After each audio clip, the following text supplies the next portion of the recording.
الرحيم. السلام عليكم ورحمة الله وبركاته. آخر تطورات قانون قلنا خلاص مجلس النواب قانون الإيجار القديم يعني بيجتمعوا في اجتماعات على أساس إن هم يردوا على حكم المحكمة الدستورية بعدم دستورية ثبات القيمة الإيجارية، ويردوا على صياغة قانون جديد وقانون يشمل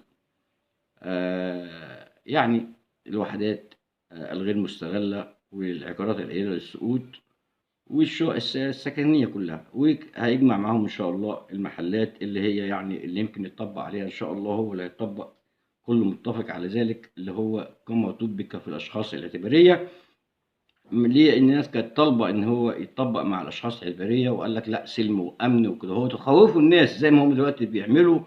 بعض المستفيدين من قانون الإيجار الأماكن بالنسبة للوحدات السكنية هم مستفيدين، وكل مسؤول كبير أو كل صحفي أو كذا مسؤول يعني بيستفيد من القانون دوت. دلوقتي عايز يعطل القانون وبيعمل اجتماعات يجمع الاتنين مع بعض عشان يحصل يعني يوري للناس ان مفيش سلم وامن اجتماعي، وان الناس بتتخانق من دلوقتي، والقانون ده هيعمل ازمه، والقانون ده مش عارف ايه، احنا في حاله اقتصاديه ما تسمحش وي وي وي. انما ما اتكلمش واحد قال لا الملك ياخد حقه. مفيش في الاجتماعات دي او الحاجات لو قال لك واحد ملكنا بندي للملاك حقهم، لا يا عم ده بالأجرة مثلا 5000 نديله 2000 ونص، مفيش حد اتكلم. هم عاملين عايزين مجلس النواب الغرض من هذه الأفعال إن هم مجلس النواب ما يتمش وما يلحقش يعمل القانون، ونرجع بعد كده المحكمة من 1/7 اللي عنده قضية هنملى المحاكم بقضايا عشان يعني كل شقة بقى أعرف الزيادة بتاعتها قد إيه، وهتخش الدولة في حاجة تاني إحنا في غنى عنها. مجلس النواب ممكن والحكومة ممكن إن شاء الله بغنى عن هذه الأفعال، ويطلعوا لنا قانون جديد بإذن الله بصيغة جديدة. وإحنا كان طلبنا يكون في طبعا القيمة الإيجارية، كان طلبنا إن قانون موحد يطبق على الجميع على العلاقة بالمالك والمستأجر، ما يبقاش عندي قانون قديم وقانون جديد، والناس كانت يعني عايزة كده. إنما اللي تم محكمة الدستورية فتحت الباب وخلاص بيتنزل، ولسه هيشيعوا قانون وما نعرفش. انما المحلات يعني الاتفاق على ان هو بعد 5 سنين و15% من ميعاد تطبيق القانون، والناس قالوا لا 5 سنين كتير، لسه هنستنى 5 سنين، احنا عانينا واحنا ده الملاك ومن حقهم. وقال لك المحل بخمسة بيتأجر ب 200 500 جنيه، وهو بيتأجر جنبه محل اللي جنبه ب 7000 جنيه و 8000 جنيه، ما يرضيش ربنا، طبعا ما يرضيش ربنا. طيب الناس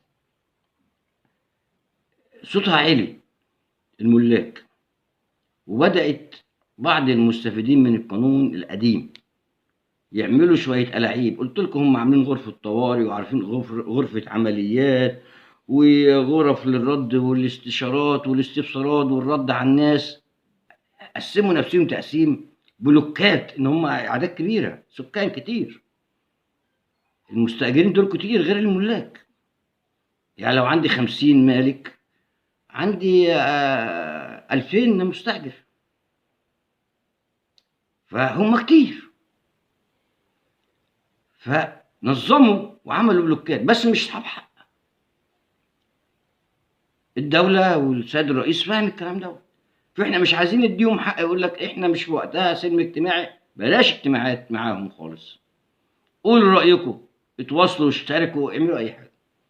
عشان في قلنا خفافيش، وفي ناس ايديها طايله بتحاول تلعب في عدم تطبيق هذا او تعديل قانون الايجار الاماكن القديم بالنسبه للمحلات وبالنسبه للوحدات السكنيه ان شاء الله.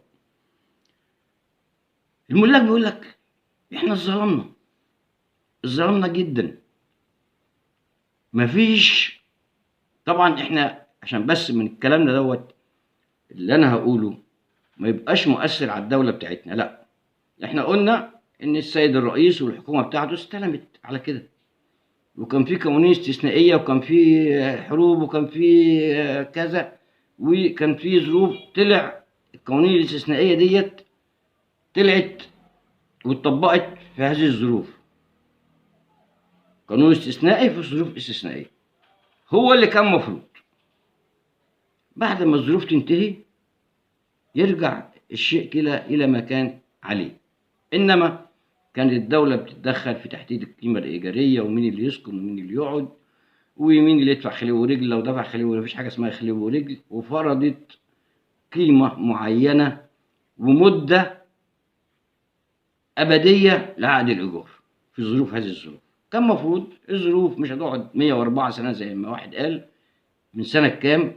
104 سنة اتحسبت بالظبط القوانين ديت، وقال لك ما فيش العقد ما يتلغيش أبدا إلا الخمس حالات منهم ما فيش منهم، والعقد يمتد إلى اللي ابن العم وابن زي ما قاعدين هم قاعدين برضه دلوقتي. هو قال لك دلوقتي الحفيد بعد الحفيد سنة 2002 الابن والزوجة والأب والأم إذا كانوا عايشين بشروط.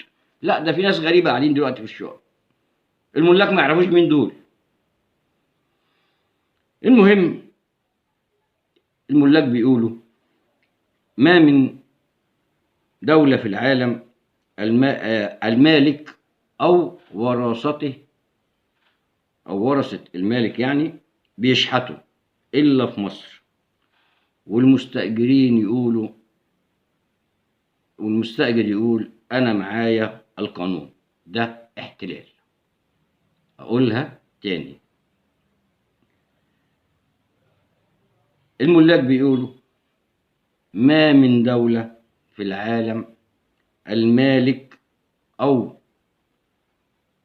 ورثته أو ورثة المالك يعني بيشحتوا إلا في مصر. والمستأجر بيقول أنا معايا القانون. ده احتلال بقوة القانون وبالظلم في قانون. يعني قلت يا أستاذ بك هو قانون فاسد وظالم، والمستأجر بعض المستأجرين المحترمين يعلمون ذلك وحاولوا يوفوا أوضاعهم، وراحوا وفوا أوضاعهم مع المالك وراضوا المالك وخدوا بإيده وجبروا بخاطره والدنيا مشيت. إنما بعض المستفيدين اللي مش عايزين قاعدين ببلاش، مش عايزين كده، اللي عايزين ياخدوا الشقة بالعافية وياخدوها يبقى له تمليك بسعر بخس، اللي عايز ياخد العقار، اللي عايز ياخد محل بسعر بخس بسبب هذا القانون الفاسد الظالم، وهو قانون الإيجار القديم بالنسبة للوحدات السكنية والأماكن المؤجرة تجاري زي المحلات، العيادات، المصانع، المخابز، يعني المخازن، كل ما هو تجاري ويخضع عليه قانون الإيجار القديم. القانون اللي طبق عليه قانون ظالم وفاسد. شكرا.